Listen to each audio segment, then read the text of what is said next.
Okay. Discovery of magic, 1 mana spell. Discover a spell from a spell school you haven't cast this game. Okay, so this card's actually not bad. Because you could actually tutor cards that you might need that you didn't maybe put into your deck, or you just haven't been able to cast. It's kind of a fun thing. This is kind of a cool card. I don't know if it's really that great in general, but I think it's fine. I think it's fine for what it's needed.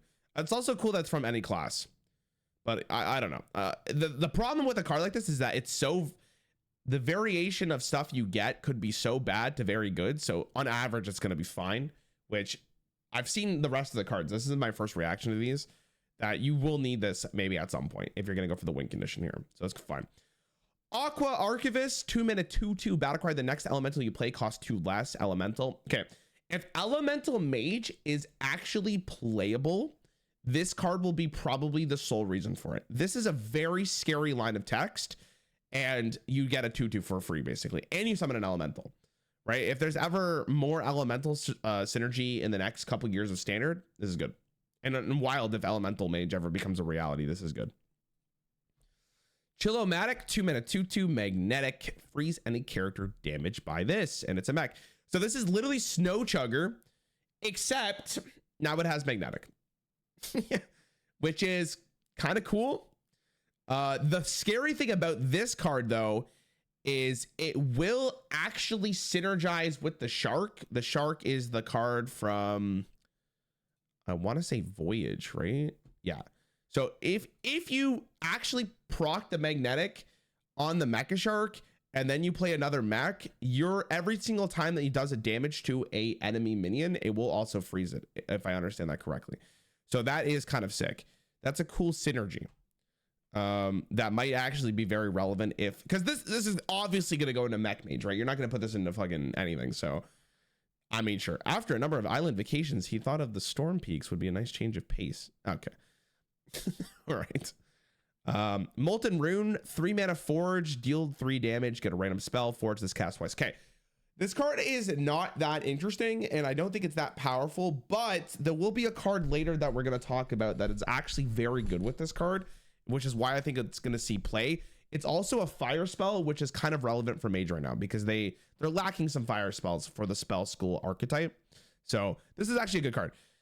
Dealing 6 damage for 3 mana after it's forged is pretty great, and the fact that you get a random spell with it and it replaces itself is awesome. Pretty good card. We saw this card already, the creation, the mech, 4 mana 3/4 battle cry, deal 1 damage to all enemy minions. This doesn't probably go into the mech deck. This will go into the spell school archetype that they're kind of pushing this expansion. This card could be very good because what do you need? Like maybe I think if you cast 2 spells from a different class, or sorry, from a different spell school, this is a 4 mana 3/4 deal 3 damage to all enemy minions. That's actually insane. And obviously it only gets better as the game goes on. So spell school mage actually looks pretty sick at the moment. I'm kind of excited for it. Unchained gladiator, 4 mana 4/4 battle card, draw a card, repeat for each elemental you played last turn. So obviously the thought process here is that you play the Aqua, and then you play this. You play Aqua into another elemental, and then you play this. But I don't think this is necessary because there's not really a reason to play elementals. You just play the card we got last expansion, Volume Up, I think it's called, from Festival, that just draws you 3 spells. I think that's just better, and I don't have to go through the hoops of playing elementals. So this card can be good if we get more elementals in the set or in the standard set. I don't know about wild. I'm not even considering wild for this, but whatever.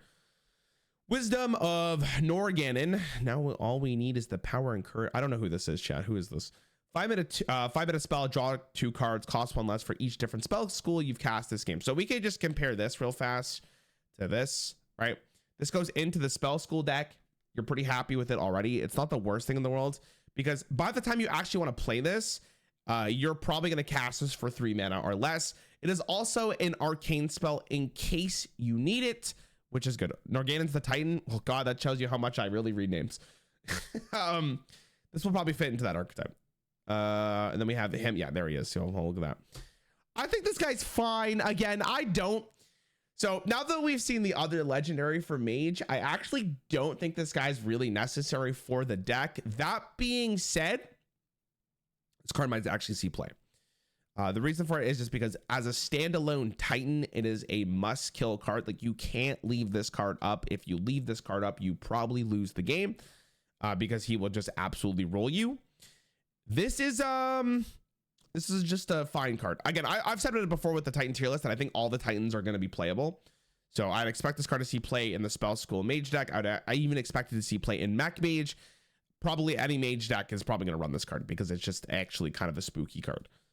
All right, Sif, this is the card that I think is going to make this whole Spell School deck actually a reality.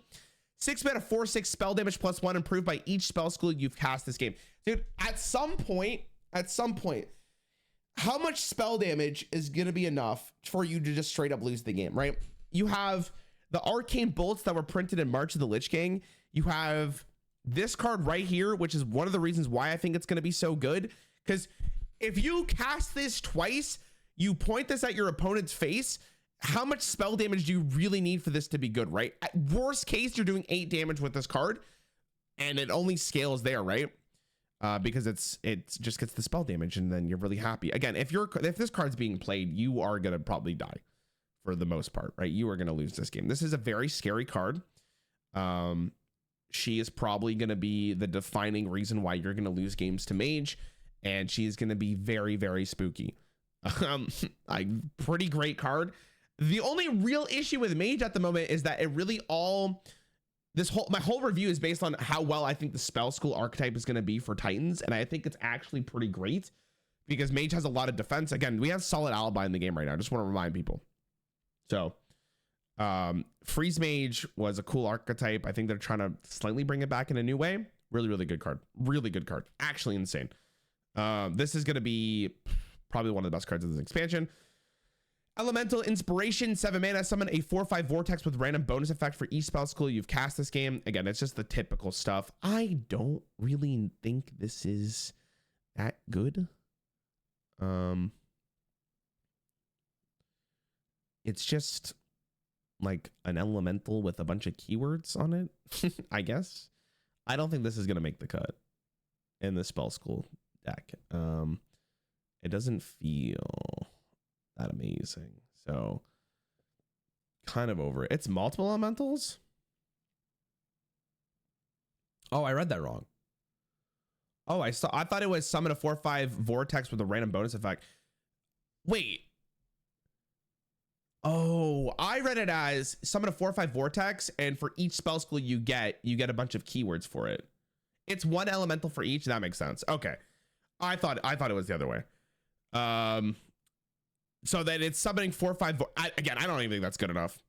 I don't think that's good enough. I think it's whatever, bro. Why would I want to summon 4/5 elementals when I could just kill them with this card? I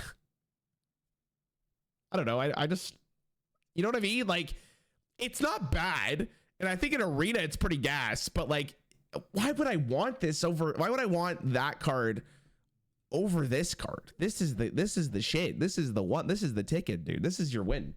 It's your win condition. I think Mage actually looks really good. I think Mage is in a really good spot.